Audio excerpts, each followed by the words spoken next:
Fernando, muchísimas gracias por darnos este espacio y por tu tiempo. Gracias a ustedes por la entrevista. Bueno, Fernando, sabemos de tu rol como director médico del Hospital Austral, pero nos gustaría que nos cuentes un poco de tu trayectoria y qué te motivó a involucrarte en la gestión hospitalaria. Bueno, yo hice mi formación como médico en la UBA. Cuando la UBA se daba examen, entramos 800.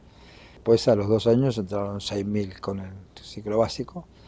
Así que fue un gran orgullo graduarme ahí en la UBA con diploma de honor. Y ahí cuando dimos examen para residencia, el mismo examen ahora que está en el medio de ese relevante, yo di examen, yo quería entrar en el Hospital Fernández, que era donde yo había hecho la UDH, y yo había salido número 12 de varios que se habían presentado. Bueno, los primeros 3 eligieron el Fernández, así que me fui al Pirovano.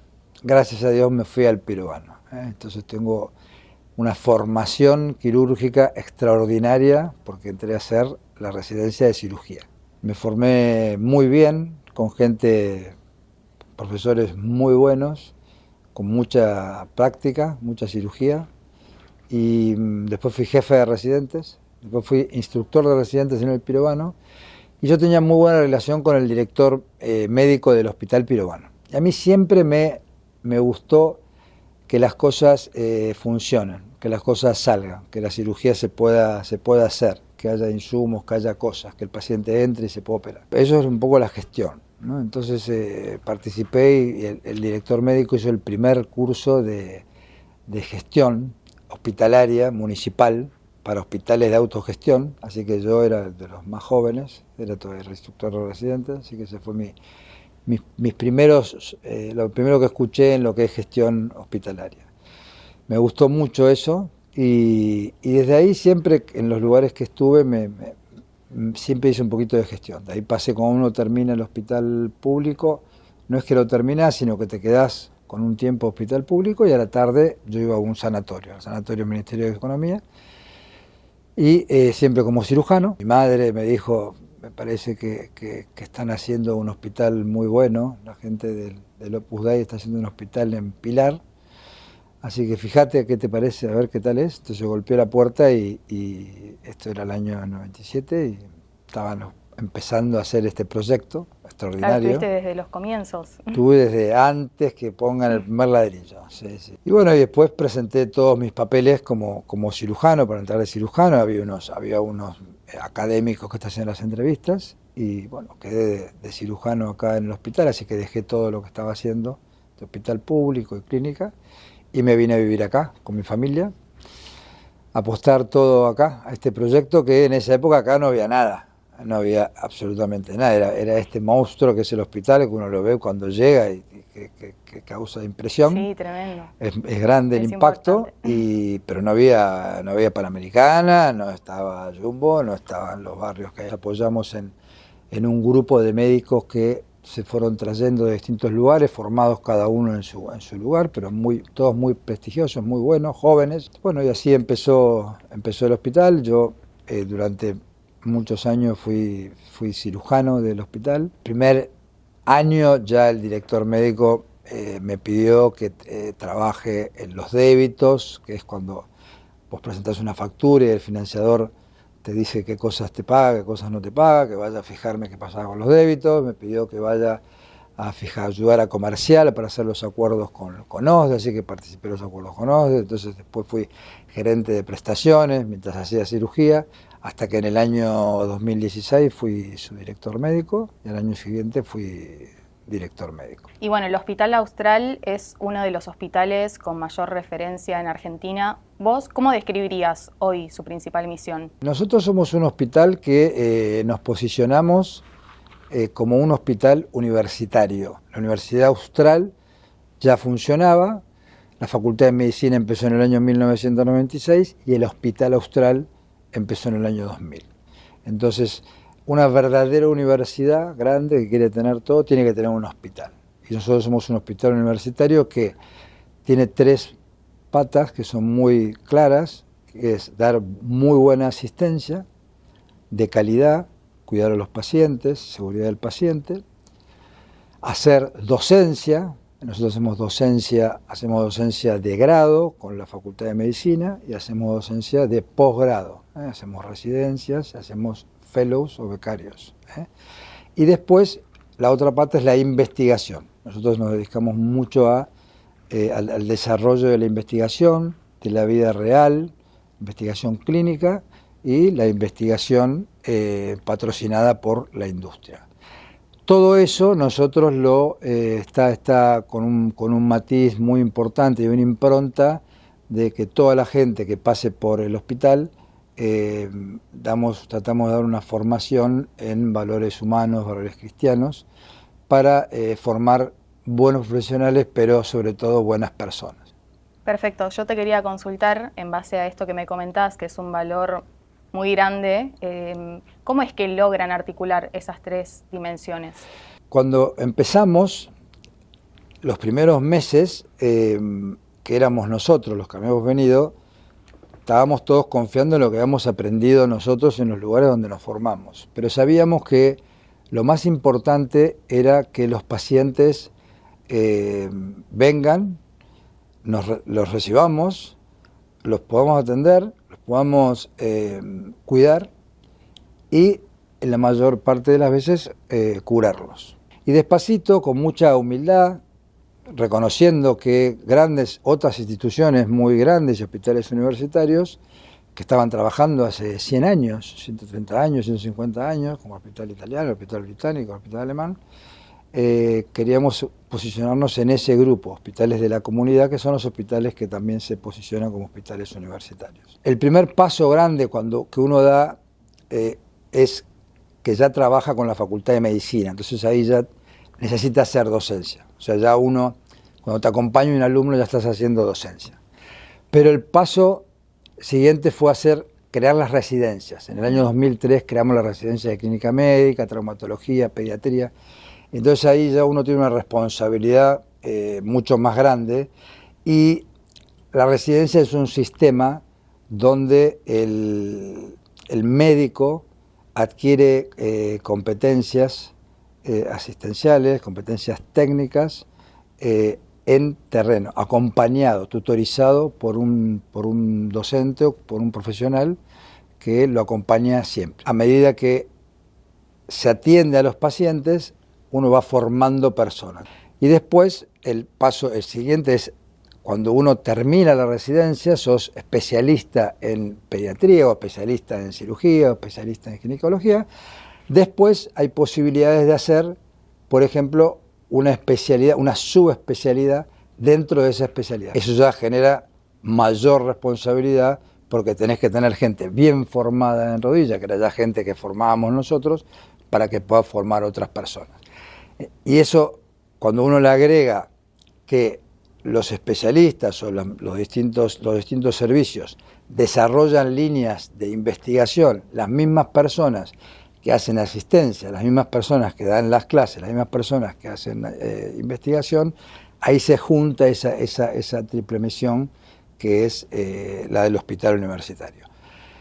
Y uno controla, mide, hace encuestas, satisfacción del paciente para ver cómo atendemos a los pacientes. Y ahí es cuando uno sabe, cuando un médico, el médico debe ser empático, debe ser compasivo, pero cuando el médico es una muy buena persona y tiene una escucha activa y se involucra con el paciente, eso es lo que uno trata de hacer cuando uno dice yo voy a agregarle valores, ¿no? Cuando el médico es sincero, dice las cosas, y eso es lo que termina de redondear cómo en terreno uno va trabajando día a día con esa misión. Sí, obvio, y eso hace que ustedes también se destaquen o tengan un valor diferencial. Sí, nosotros después con los años nos pusimos como todas esas instituciones y después empezaron a sobresalir las cosas que más hacemos. Entonces definimos que somos un hospital que atiende a la comunidad, pero también nosotros nos posicionamos como hospital de alta complejidad. No son solo los pacientes de la comunidad, sino que vienen pacientes del país o pacientes de Sudamérica o pacientes de otras partes del mundo a buscar estos servicios, ¿no? Entonces ahí es donde uno destaca. Nosotros hemos decidido tener especialidades estratégicas. Nosotros tenemos en total 70 especialidades dentro de la elección médica, pero tenemos 6 que son estratégicas, ¿no es cierto? Ahí tenemos todo lo que es medicina fetal, la cirugía intraútero, tenemos la medicina genómica, tenemos todo lo que es trasplante de médula, trasplante de hígado, trasplante renal, trasplante renopancreático, todo lo que es la parte de oncología. Es una rama que en la medicina está desarrollándose mucho, está creciendo a pasos agigantados. También tenemos otra especialidad que es la cardiología y la cirugía cardiovascular. La cardiología y la oncología, el desarrollo de esas dos especialidades hicieron que esa famosa expectativa de vida que se va alargando, ¿no? La expectativa de vida que antes era de 60, hoy de 70, antes era de 70 y hoy es casi de 80 años, y empiezan a aparecer otras patologías más relacionadas con lo neurológico, porque la oncología se desarrolla muy bien y ya los pacientes a veces ya se mueren menos por el cáncer, o si tienen un infarto uno los puede tratar rápidamente y pasan ese episodio, entonces tampoco se mueren de eso y viven más tiempo. Y desde tu experiencia, ¿qué desafíos consideras que están atravesando hoy en día los hospitales universitarios, tanto en formación como en asistencia? La salud en Argentina, hay 3 segmentos que son muy claros, ¿cierto? Está el segmento donde estamos nosotros, que es el ABC1, que es el segmento del prepagismo, donde están los financiadores, llámese OSDE, Galeno, Swiss Medical, pero es un porcentaje chico, 7% de la población que puede tener acceso a eso, son 7 millones de personas. Ahí es donde nosotros estamos trabajando en este hospital universitario. Después hay un segmento medio, que es el segmento de las obras sociales sindicales. Paralelamente a esto está PAMI, ¿no es cierto?, que atiende a gente que son todos los jubilados o personas con discapacidad. Acá en la provincia está IOMA como un gran sistema, como obras sociales provinciales, que es otro sistema. Nosotros recibimos muchos pacientes de San Luis, que es de la obra social de San Luis, San Juan, Mendoza, Misiones, cada una de esas tiene sus obras sociales. Y abajo de todo, el segmento más grande, que es la medicina pública, que en Argentina es muy grande, ¿eh? Somos un país de los únicos países que atendemos a todas las personas de cualquier nacionalidad, con cualquier patología del sistema público, ya sea en la ciudad de Buenos Aires, acá en la provincia de Buenos Aires y en todas las provincias de Argentina. Es muy distinto un hospital universitario en el sistema público que en el sistema privado. Nosotros acá no siempre tenemos que generar los recursos para pagar esas becas. O sea, el residente cuesta plata. Si bien hay una contrapartida que es la formación y es el prestigio, hay que pagarlo. Y la verdad que lo que uno cobra por una consulta, por una cirugía o por una internación, es para pagar a la gente que trabaja directamente con esas personas, no es un extra para pagar esto. Entonces es un esfuerzo grande para cualquiera de todos estos hospitales formar gente, que vale la pena, porque te posiciona, hace que la gente se forme, cuidar más a los pacientes. Y en el sistema público, lo que hay algunos también hospitales que son universitarios, propiamente dichos, y otros que forman, aunque no sean universitarios, forman especialistas como los residentes. Ahí la problemática es distinta porque están el tema de conseguir los recursos, el pago a los médicos para que se queden todo el día. La problemática nuestra es ver cómo hacemos para ser muy efectivos, para hacer rendir lo que ingresa por atender los pacientes que tenemos internados, ambulatorios, haciendo estudios en cirugía, y poder con eso hacer que cada servicio pueda formar gente. ¿Y cómo impactan las nuevas tecnologías y la inteligencia artificial en la atención y en la relación con el paciente? Bueno, eso es muy bueno, es una pregunta que hoy está muy firme. Por un lado tenemos las nuevas tecnologías, y después está todo envuelto en inteligencia artificial. Las nuevas tecnologías están muy relacionadas con la visión, la llegada a los pacientes. Eso hizo que tenga que haber una buena conexión entre el médico y el paciente. Después hay toda una tecnología que impactó mucho adentro del quirófano, que es todo un mapeo de lo que tiene un órgano antes de operarse. Después está todo lo que es los modelos 3D, que son la tridimensión, que se usa mucho para, por ejemplo, ortopedia oncológica. Cuando uno tiene un chiquito con un tumor en la pierna, por ejemplo, hace un modelo 3D de la lesión y de la prótesis que le tiene que poner y exactamente la medida que tiene que llevar, porque son prótesis que no son estándares, son prótesis que son a medida para eso. Después está otro gran capítulo que es la cirugía robótica. La cirugía robótica, que es no es que el robot opera, sino que son brazos comandados por cirujanos, pero a distancia del paciente, sino que no están directamente metidos en el paciente, que tiene una tecnología distinta, tiene una visión 3D que agrega la profundidad, tiene una visión aumentada, y la gran diferencia es que el cirujano vuelve a tener los ojos en el campo quirúrgico. Cuando uno opera por laparoscopía, que nosotros acá hacemos mucha laparoscopía, en el mundo está muy desarrollada la laparoscopía y la cirugía robótica viene corriendo de atrás mucho. Cuando uno opera por laparoscopía está con las pinzas en el lugar donde está operando, pero la cara la tiene puesta en el monitor. En cambio, con el robot uno vuelve a poner la cara en el campo quirúrgico, como era antes. Ahí es cuando esta tecnología empieza a desarrollarse en todo el mundo, es cuando empieza ya a hacer presión en nosotros, que somos por ahí países que nos cuesta más adquirir esa tecnología, pero que de a poco los cirujanos van viendo en cualquier congreso que viajan y tienen necesidad de tener, ¿no? Que es un beneficio muy grande para el cirujano. Es un beneficio, si uno lo hace muy bien, para el paciente, y para la institución es un paso tecnológico muy grande. Inteligencia artificial en medicina está recorriendo un camino muy bueno, porque en medicina hay muchos datos, y juntar los datos a veces es muy difícil, y con la inteligencia artificial esto se logra. Se está metiendo la inteligencia artificial en la historia clínica. Por ejemplo, viene un paciente y me cuenta todo lo que está pasando, y la misma inteligencia artificial escucha todo lo que yo estoy diciendo y después transcribe lo que corresponde al interrogatorio. Lo mismo es, por ejemplo, en diagnóstico, por ejemplo, en endoscopía.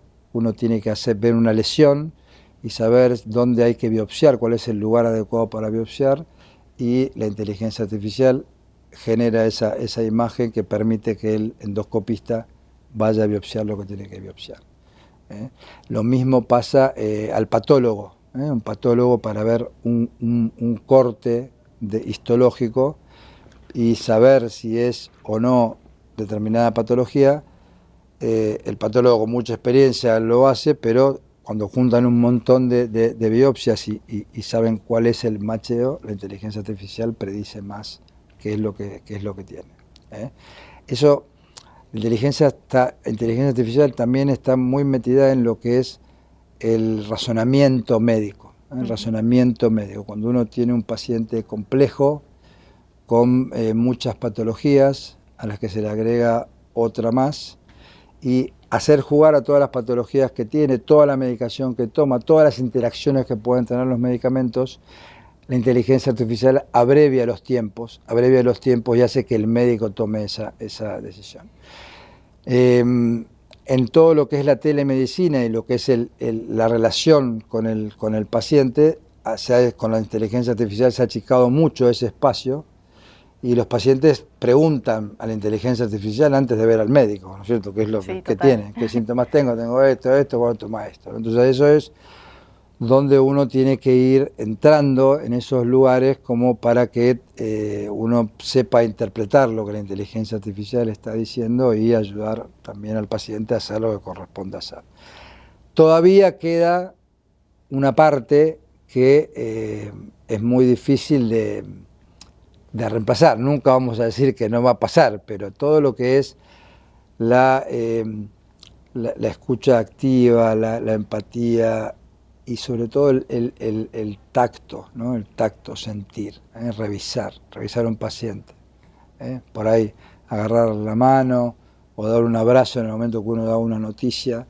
Esas cosas son las que hacen el diferencial, ¿no? Lo demás es conocimiento, que es bueno tenerlo más rápido, tenerlo todo junto y tenerlo actualizado, pero todo lo otro va más con lo que es interiormente un médico. Y por el lado de la formación, ¿están utilizando nuevas metodologías como la simulación clínica o herramientas digitales? Sí, nosotros tenemos un área de simulación, tenemos un área de simulación clínica, donde básicamente usamos modelos inanimados, que son muñecos, tenemos muñecos adultos, pediátricos, tenemos un modelo obstétrico, donde trabaja muchísimo enfermería en esto, por ejemplo en poner vías, en donde la curva de aprendizaje para poner una vía se acorta y no se practica en un paciente, sino se practica en ese muñeco. Entonces, cuando va a ponerla en el paciente ya hizo una curva de aprendizaje más extensa.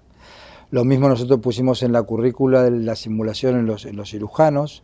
Tenemos modelos de cirugía laparoscópica donde se ponen segmentos del intestino animal, o ponemos mallas, o ponemos modelos siliconados y televisores donde los empiezan a hacer sus primeros movimientos en esos modelos antes de hacer los movimientos en el paciente. Eso para nosotros es de lo más importante y lo que más desarrollamos.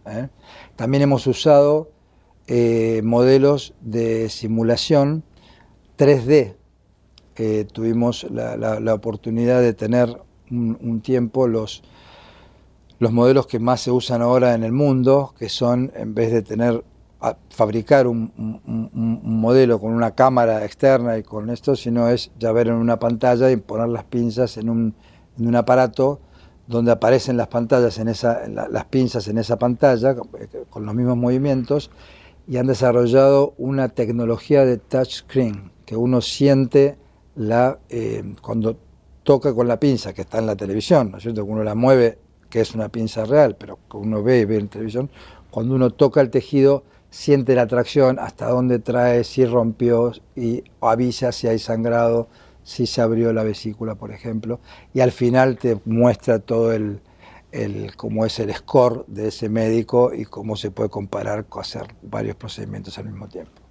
Mira, es muy interesante, la verdad que no Eso es la última tecnología, que cuando uno adquiere un robot, también te dan una consola de pruebas, ¿no? Entonces, en esa consola de pruebas vos podés simular muchos procedimientos.